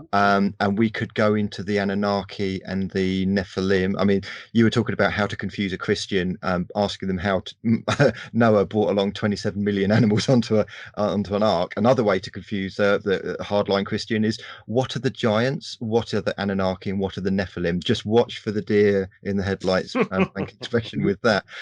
My feelings, and I think, Russell, you probably agree the same thing, is that I think the human race has been hybridized, and it is supposed to be a heavenly, wonderful, loving experience, but it has been hijacked by parasites. I absolutely agree with that. I've forgotten which book you mentioned, but I'm fully on board with that. And I think that the COVID situation has either been created to create like a prison state, New World Order, or has been hijacked and jumped on as an excuse to do that. I think the question is that I want to ask you is, how do we get out of this? Because the problem is, in the same way that was explained to Neo in the Matrix, is that Agent Smith is holding all the keys, he's guarding all the doors, he's got all the institutions, all the colleges, all the government networks, all the councils, he controls the whole lot. How are we supposed to get out of this situation? Well, that's a really good question, and it's where I deviate a little bit from a lot of people who are concerned about the New World Order and all that, because globalism per se, as far as the people unifying as one family and one planet, I see as a very positive thing. And the so-called deep state would be the people that make money on every bullet fired on every side of every conflict on Earth. So it would not be in their interest any type of global unification. Michio Kaku talks about achieving a type 1 civilization. Right now, we're type 0 on the Kardashev scale. So Michio Kaku and many other thinkers think that a unified world would be a good thing. But it kind of gets, the deep state and globalism and all that kind of gets lumped into one thing. But the factions of those whose fortunes are perpetuated by conflict and war, and who are allied with this negative ET group that we're talking about, that may come in through natural portals and subvert people, they're not interested in global unification. They're interested in global conquest, you know, and they're wanting, like you said, the space fence lockdown, global surveillance down to the DNA level, possibly even a hookup to an alien AI system, to where humans become a commodity. What they use us for is open to speculation. There's a researcher named Robert Stanley, who's not a fan of the singularity at all, and he thinks the whole transhumanist movement is to create an alien race of soldiers to return to Orion and usurp the Queen of Heaven there. I mean, who knows? I mean, that's kind of out there in left field. But you mentioned before whether AI can be conscious, and I think it's more of a case that the technological singularity will produce humanoid formats through which an alien consciousness can manifest a physical presence here on Earth. And there are suitable formats to where computer brain interface or whole brain emulation, where you upload your consciousness into an appropriate format, that might actually be possible. I don't have the final answer on that. I don't think anybody does. But there's a fellow named Steve Omohundro that does some speculation on what the goals of an artificial superintelligence might be.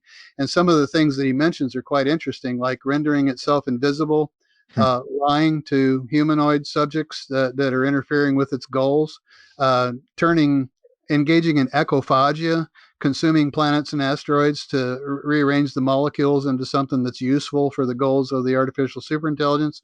I mean, there are some scary, very foreboding things that an artificial superintelligence could decide to do if it wanted to, turn all of our atoms into computronium, you know, something that it could use. So there are technophiles and technophobes, and techno prophets and techno doomsday sayers, because we really don't know where this is going to lead. And the potential for tremendous good or tremendous bad both exists. And we're kind of navigating this territory. But what I focus on personally is the elevation of collective human consciousness and into a benign, more of a sinless, you know, type of mindset, where we recognize ourselves as alters of one another, and the potential for having a very beautiful planet in the future in 3D here is excellent.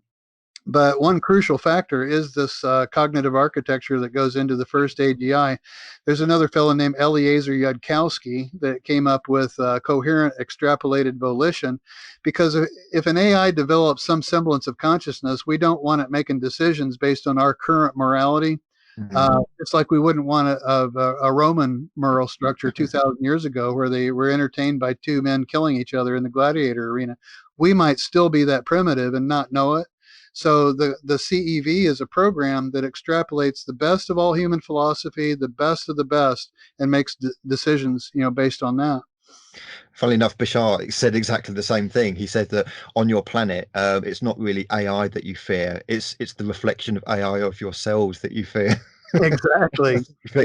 You've nailed it. You've nailed it. It goes back to, we've got the technology, and the technology is expanding way faster than any type of spirituality. If we merge spirituality, true spirituality, and I don't see that as religion, by the way, I mean actual spirituality, right, with technology at the same rate, or at least as an underpinning foundation, I think we could have a very bright future. I would love, for instance, a hospital, and Simon Parkes talks about this, where you kind of lie in a med bed, and the med bed uses AI technology and fantastic technology to heal the molecules and heal the atoms in your body and create sick people into healthy people. That would be fantastic. However, as you say, we've got monkey brains. we like gladiators. Even now, we haven't got the Roman gladiators, but we have got, the sports and the rah-rahs. And, I don't know about in the States, I don't think you have this, but in England, certainly when you have football matches, you have fans who get so riled up, they end up fighting in the streets afterwards. And they go abroad and they cause fights. A lot of them have been banned in France for throwing chairs and, things in cafes over what is essentially millionaires kicking a ball around a field. We haven't got the spirituality, and I'm kind of thinking a lot of people kind of have the feeling that they've come to this planet for a reason, for a mission, a reason to be here. And I think one of my missions is to try and make the planet hopefully a bit more spiritual and to kind of raise the vibration. But I'm looking around and I'm seeing there's nothing but division. It's conservatives versus Democrats. It's straight versus gay. It's black versus white. In this country, we've now got men versus women. That's going on. And it's so orchestrated and so choreographed, and I can just kind of feel this darkness lurking behind it, that whenever mankind tries to elevate themselves and to get themselves in a more positive, loving position, something along will come and screw it all up, and then we're at each other's throats again. And I kind of despair as to how we can shift the consciousness out of this monkey-brained reality and into something that's a bit more positive. And I don't have answers. Well, it happens one person at a time, and really the only thing that any of us can do is be the best version of ourselves that we can be. And if everybody did that, we would elevate the collective consciousness, because it all consists of us as individuals. And I think when I started out in life, I wanted to change the world, and now I'm more into just the only person I can change is myself. And transform my own consciousness and hope that other people are doing the same thing. And if there's enough of us that do this, I think the positive higher density extraterrestrials or interdimensionals will help us. We'll take it into their hands, because we're not going to be able to combat higher than human intelligence. That would be like my dogs trying to outsmart me. They wonder where I go when I back down the driveway. I mean, they have no concept of where I'm going. And there may be motivations and goals and purposes of a higher than human intelligence, either positive or negative, that we can't even wrap our minds around. So if there's anything at all to this larger cosmic conflict, and they're using us as proxies or looking for recruits, the only thing that I feel like I can do is do my meditations and my daily attempt to transform myself into a better and better person.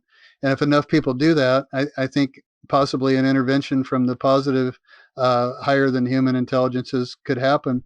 Because according to the raw material, there was sort of like a quarantine set up on this solar system about 75,000 years ago that coordinates with this super volcano in Indonesia. And it also coordinates with another idea that humanoids might have been brought here from Mars. there's probably a reason why there's Egyptian artifacts strewn all over the surface of Mars, and why it matches, what's going on at Giza. There seems to have been, once upon a time, a population on Mars that was very Egypt-like, and Dr. Robert Brandenburg talks a lot about that there's some isotope of xenon in the atmosphere there that indicates a thermonuclear blast at some point in the past. So there may have been a conflict. There's the thought out there that there was a super planet between the orbits of Mars and Jupiter that's now the asteroid belt called Maldek, and that Mars was actually a moon. I think they call it Kingu, to Maldek. And then when this destruction took place, Mars kind of went off onto its own in a different orbit. But there does seem to be a Martian influence or a Martian connection, and humans have always been fascinated with Mars for some reason. So there's all kinds of possibilities of what our past might actually be. Are you in contact with anything like ETs or spirit guides or anything that you communicate with or communicate to you? Well, my awareness that there's a transcended version of myself that already exists on the other side of the veil, and what I would call the distant future, is very reassuring to me. And sometimes I attempt to address that aspect of myself, and but I don't. One of the odd byproducts of the NDE is I've sort of become more of an atheist than I was before. I've got I believe in the quantum field, for lack of a better way to put it, just an eternal, infinite probability field from which all concepts of matter emerges. And all of our deities on this planet, going back thousands of years, seem to be anthropomorphized projections of our own mentality at the time. And most of the deities that are currently worshipped are a product of Bronze and Iron Age thinking, when God was depicted as jealous and warlike and almost terroristic, engaged in genocide and things of that nature. And I've got a book in front of me called the Encyclopedia of Gods, and it's got 2,500 deities that have been worshipped around the planet going back thousands of years. And I can't help but think that the atheist in every one of those cultures was absolutely correct 100% of the time. So that leads me to think that some version of anti-theology or anthropomorphizing the quantum field, is the correct position to have. So with your Overlords of the Singularity, what was your main message in that book to readers? Okay, well, it started out as my personal notebook, and it grew so large, I thought I could save people a lot of time.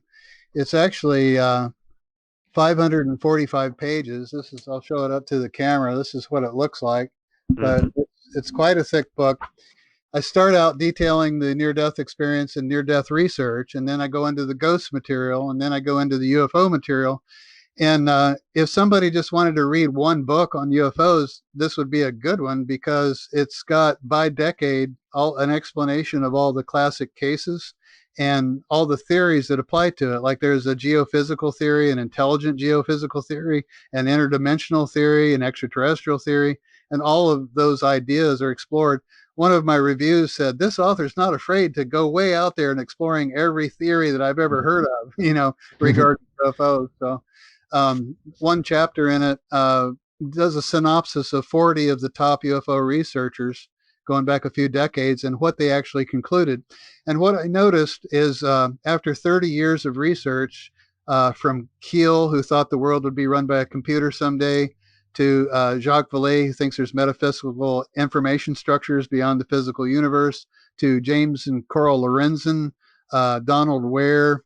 There's a lot of researchers that seem to have this conclusion that something about technology is behind the intelligence behind the UFO phenomenon, that there's something involving humans and their relationship with technology that, and it just occurred to me, they're talking about the technological singularity, because by that time I'd already read Ray Kurzweil, The Singularity is Near.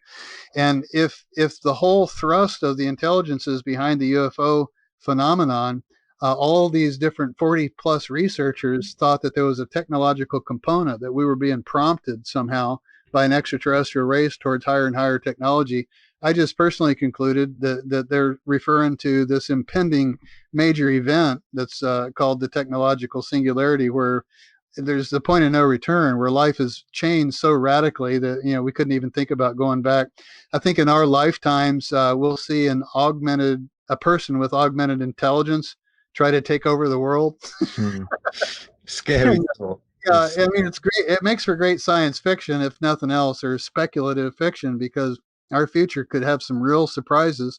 And there's also the thought that human beings, as they are, may not have the appropriate cognitive apparatus to even understand who our visitors are.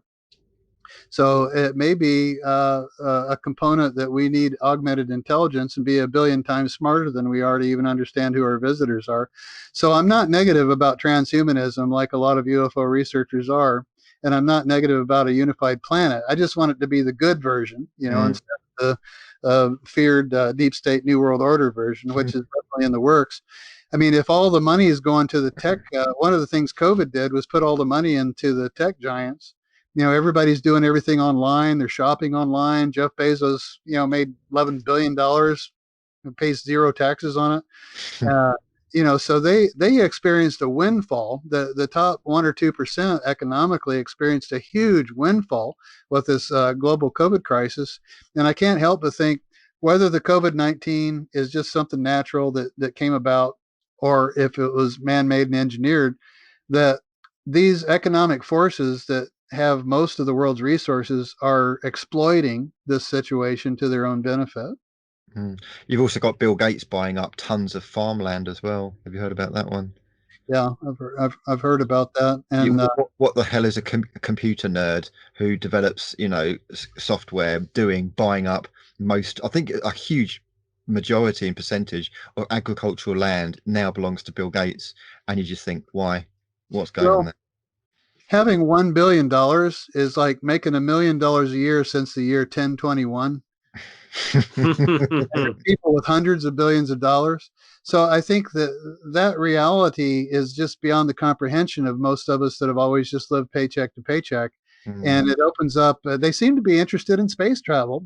When Elon Musk came over here from South Africa and he made the Go program and sold PayPal, and bought $1 million car, all of a sudden he was interested in rockets and space travel. And Jeff Bezos and Branson and all these guys that have billions of dollars just seem to go in that direction for some reason. So when you realize that you've got more money than God, I guess you can do anything you want to do, and just explore any interest. I just read where Trump being banned from Twitter is going to start his own social media. I mean, when you got billions of dollars, you can do stuff like that. Social media is farcical at the moment. I call Facebook censor book now. It is nothing but censorship. It's like the Stasi. And this is what's really worrying. It's not just Facebook. It's YouTube and Twitter. It's just censorship. It's just a nightmare. I'm on a current 30-day ban. Because I think six of my posts didn't follow community guidelines, and their community guidelines is basically worship dear leader and just have one opinion on everything. It's just a joke. Well, the cancel culture goes back a long ways. I remember Joseph Breen from 1934 came up with the movie production codes. You couldn't say certain words, and that led to the rating system that we all use. And then there was people in the 60s that were burning Beatles albums, and you remember the satanic syncs, like if you played a rock and roll record backwards, was talking to you. I mean, so cancel culture just seems to be, it gets in the minds of certain factions of people that just want to enforce their moral view on I remember the bumper sticker, the moral majority is neither. And one thing that I've learned recently is that what we call the right and the left in the United States no longer exists. I mean, it's not even recognizable. My parents, fortunately, are still alive. They're 87 and 83.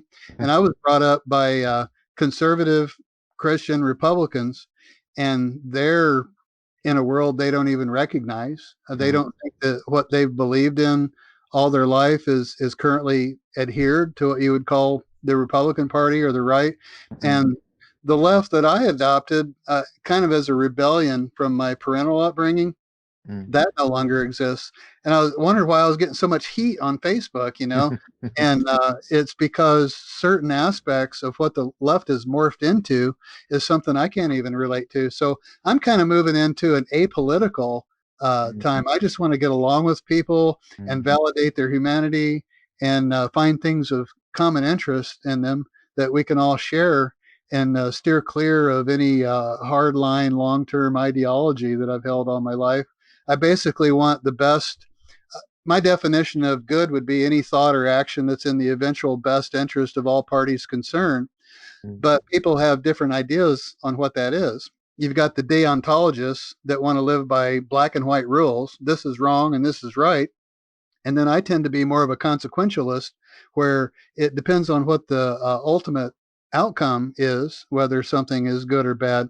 And it goes back to AI. AI can be either good or bad. So I'm neither pro transhumanist or negative towards transhumanism. But let's say I'm curious as to what comes about. Popcorn time. In a way, you could say I'm a transhumanist because I've got two little pieces of metal inserted into the arteries behind my heart that are keeping me alive. And if somebody hadn't applied themselves to develop that technology, I'd be on the other side right now. Yeah. Might be happier. I think intention is everything. I think intention is everything. So there's a difference between creating a realistic limb for somebody who's amputated that can do things and pick things up and be the most amazing limb. There's a difference between that and a microchip that's being inserted into your brain, controlled by some system, God knows where, by God knows who, for God knows what reason. Well, biometrics is really big right now. What they're finding is that people like these algorithms that are tuning into what they like. I mean, Facebook ads just put stuff in front of me every day. It's like, I want that. They have learned what type of personality I am through their data exchanges. And their data collection is awesome because the ads that I'm getting are just like right in line. And you got to wonder about that. My wife and I will be talking about something, and then I look on my Facebook newsfeed and there's an ad about it. It's like, are they listening? Yeah. Okay, so what's going on there, Russell, I've heard a lot of people talking about that, but that's really weird now. Yeah, no, people, this is going on. People have absolutely tested this. There was, I came across a story about this. There was a guy and his friend. They decided to test this. They spoke about what they were going to do with their mobiles turned off, and then they decided, okay, let's have a normal conversation with this. And they decided the subject was going to be ballet. So they both talked about ballet for about 15 minutes with their mobile phones in front of them on.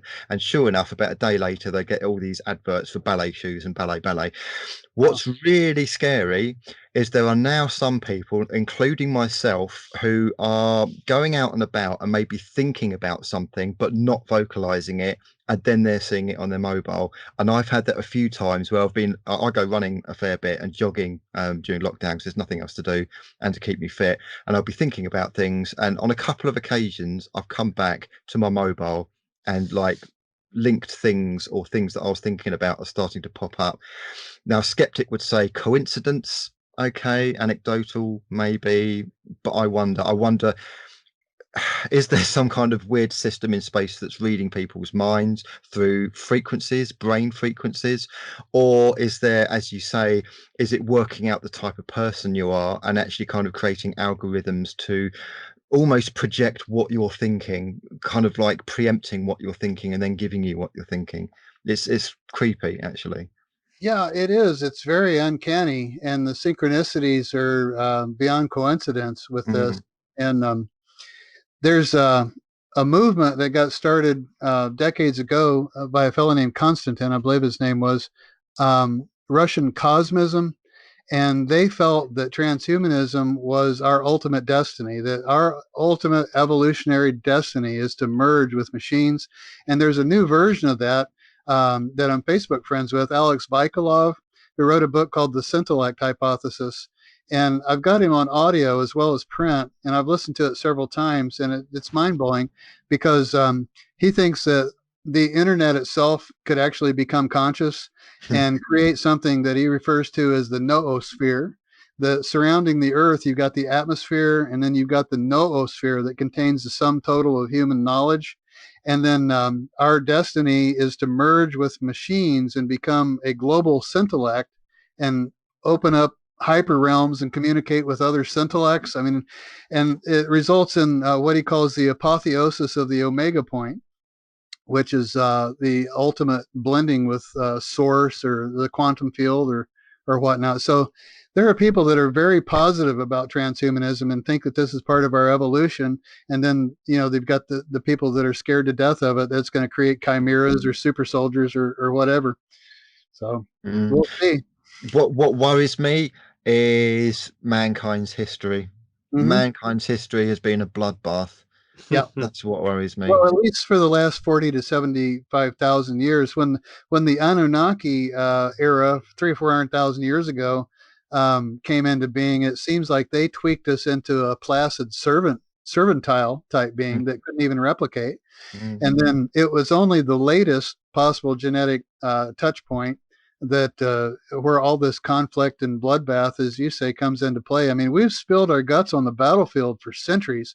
One of the best things I ever did was read the audio version of Titus Livy. He was a Roman historian that talked about Roman history from 750 BC to 25 BC. And it's one skirmish, one battle, one genocide, one village burning down after the other. There's battles where at the end of it, 800 men decided to dig a hole and stick their head in it and commit suicide rather than face the sword. And it's horrific what we have fought over for so long. And to suddenly just be free from that program and be devoid of all conflict and a sense of competition or desire for war or territoriality. That's a huge leap. It's a huge quantum leap in human consciousness to unstick ourselves, from that program.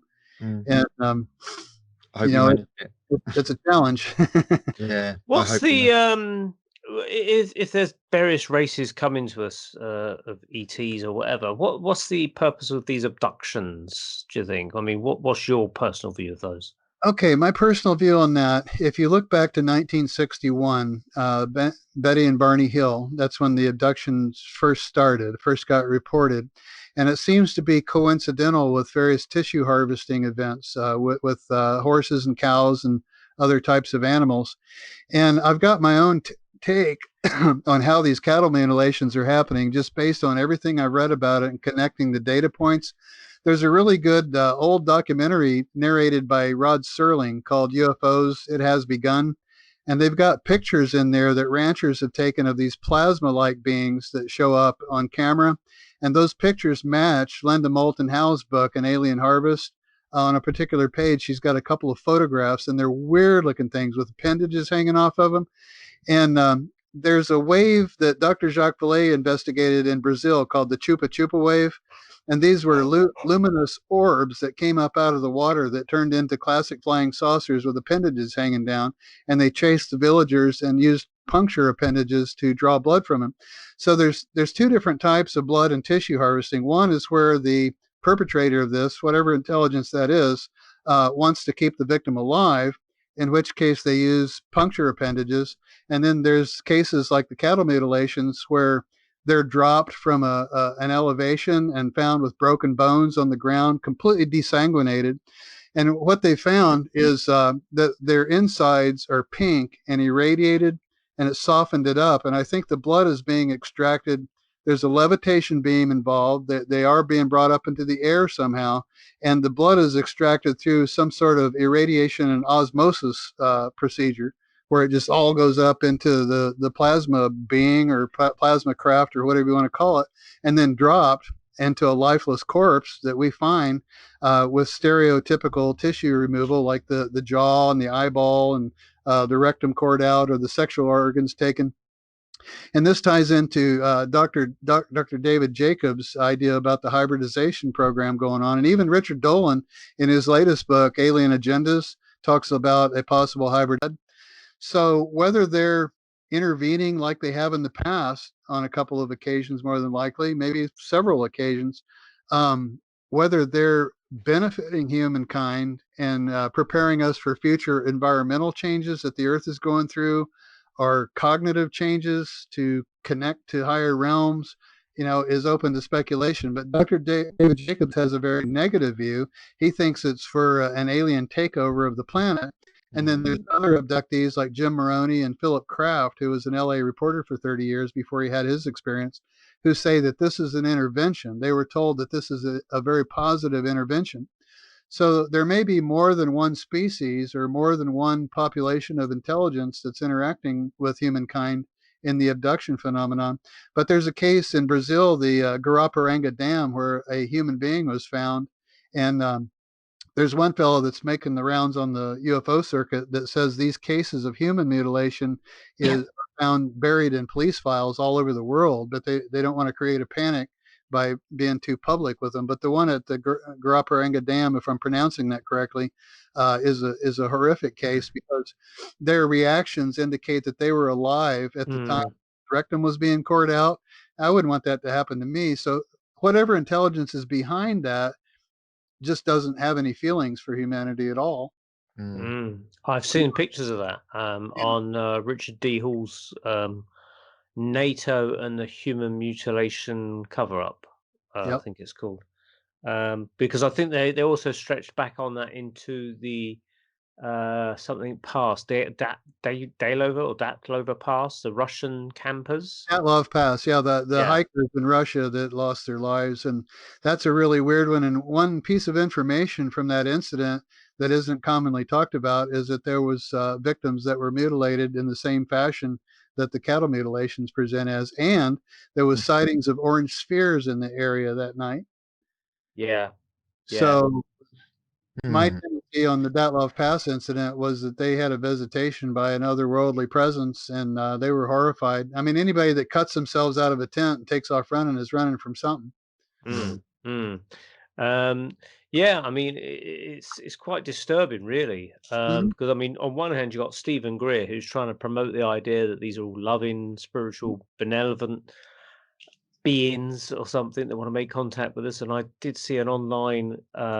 It kind of erupted into a bit of an argument, from what I could see, between Stephen Greer and the lady that runs. She's been at the High Elms Manor, Andy. Project Camelot, Kerry Cassidy. Yeah, they had a bit of a disagreement where Kerry Cassidy was putting forward the same kind of idea, the human mutilation, the cat mutilation, and Stephen Greer's going, but they're loving beings and things like that. I almost wonder if, like, Stephen Greer and other people have suggested this, that he's trying to be the PR of the military or someone, the governments, to sell us the idea that they're all loving beings or something. I mean, I don't know what you guys think of that. I think it's both, isn't it? I mean, imagine being an alien and kind of like summing up the human race. Do you say does the alien go back to his masters and say the human race is good or the human race is bad? Well, that depends if you're in Auschwitz or whether you're in a Buddhist temple. How do you define? I think both is going on. I think there are some absolute evil bastards in terms of ETs doing horrendous things, but I also think that there are extremely loving good ones that want to ascend mankind. I think we're right in the middle of a war. We're in a spiritual war between light and dark, and most humans on this planet have absolutely no idea it's going on. That's what I think. Well, that's one of the biblical quotes that I like. We wrestle not against flesh and blood, but powers and principalities and spiritual wickedness in high places. That's probably true. There's probably beings out there that would make Pinhead on Hellraiser look like Peter Pan. This is an interesting one. I don't know what you'd think about this. I've long ditched the concept of God in terms of like a religious sense. That's gone. The closest I come to is kind of like the Neil Donald Walsh Conversations with God. I don't know if you've read that series. I would recommend it. It's not Christian, I could tell you that, but it's very interesting. I would maybe define God as if there is one, or source, as a merging between consciousness and mathematics. And by mathematics, I also mean kind of science, biology, everything to do with that. But when it comes down to it, I think consciousness and mathematics, everything in this universe is mathematical. Physics is based on mathematics. Atoms are based on mathematics. Even when you start looking at geometry and nature and how nature forms, everything's mathematical. What would your take be on that? Would you agree with that statement or have a different take on it? Yes.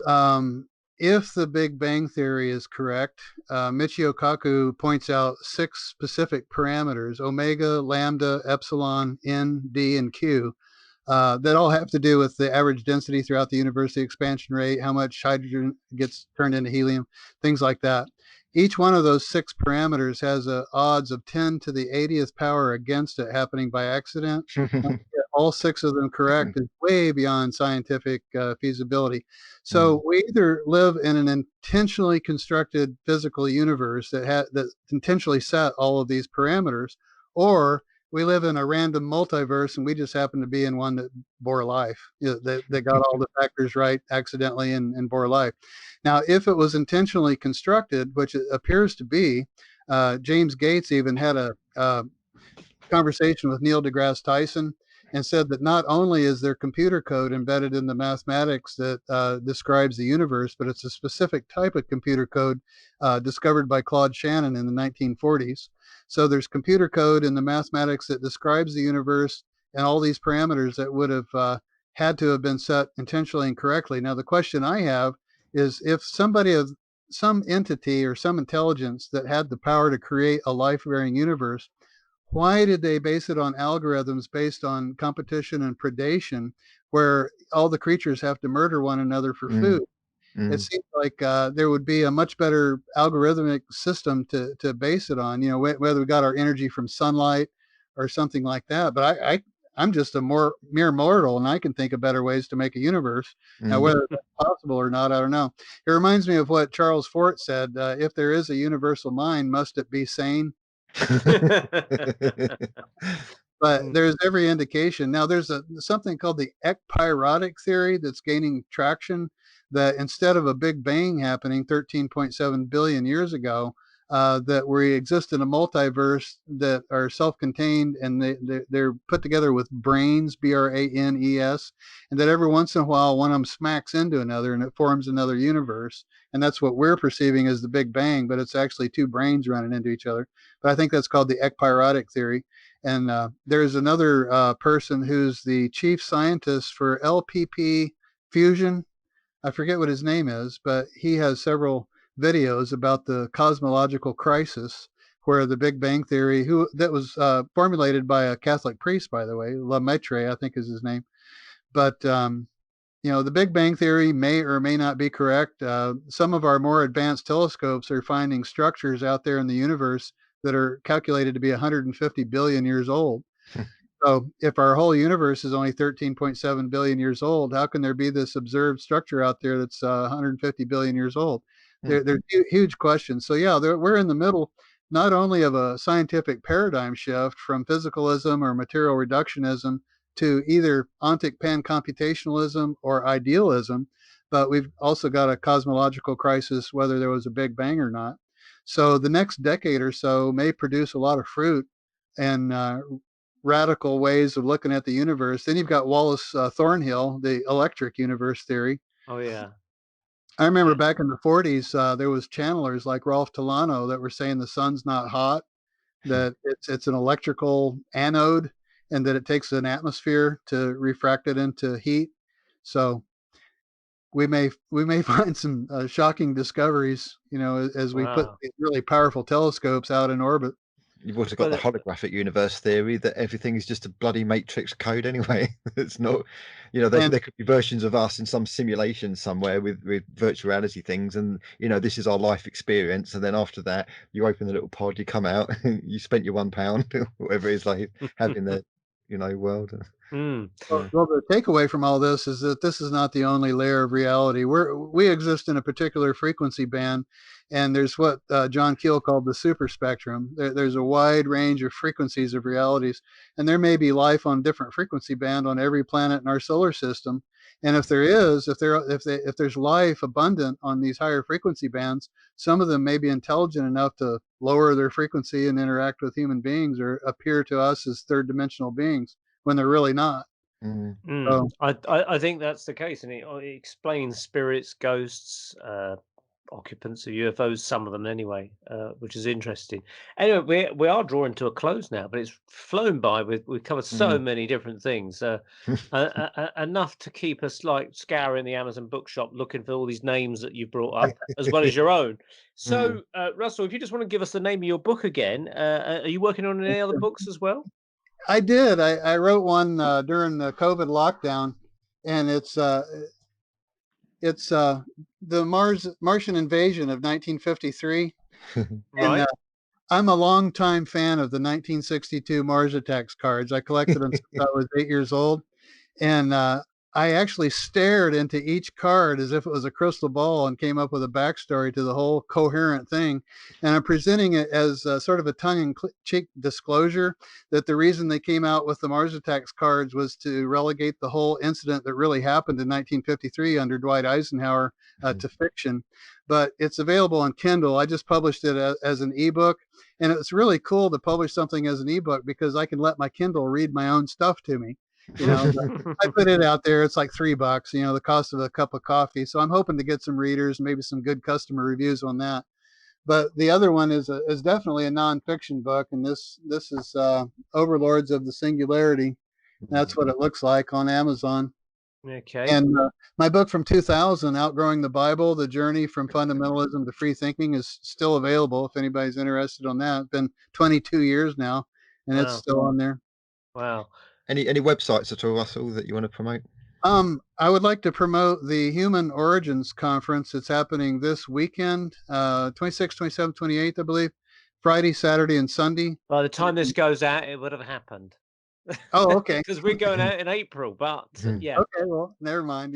That might take place next year, but also people could presumably catch the Human Origins concert online, maybe as YouTube videos, perhaps, or something, or on their website, perhaps. They're presumably recording them. Speaking for myself, as soon as this conference is over, I've got several PowerPoint presentations that I'm going to put on YouTube. Right. So if you just go to YouTube and search Russ Brinegar, it's spelled like vinegar with a BR. I've already got a few videos on there. One of them's kind of hard to hear, so I'm going to correct that and do it sort of like Trey Smith with the God in a Nutshell project, where he's just sitting by his computer and talking to the camera. Try a format like that. Brilliant. Okay, cool. We'll definitely have to have you back on, Russell. Yeah. These people could go on for hours and hours and hours and still keep the conversation flowing. I think I'm definitely have to buy your book, because that's I read the reviews on Amazon before we chatted to you, and I thought, these people really everyone was giving it 5 stars, so I thought that's really good. So well done. Thank you. Okay, well, thank you very much for joining us on the Paranormal Peep Show on the Paranormal UK Radio Network. That's Russell Brinegar, Overlords of the Singularity, if you want to check that out. Andy, any final words? Basically, fascinating conversation, really kind of like food for thought. There's so many different directions that could go in. Hopefully we'll get Russell back. I'm sure he'll come back on.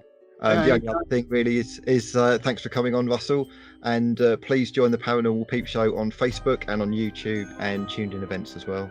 Excellent. I will. Thanks for having me. All right, thanks everybody. Thanks for joining us, and we'll see you next month. Take care. Bye-bye now.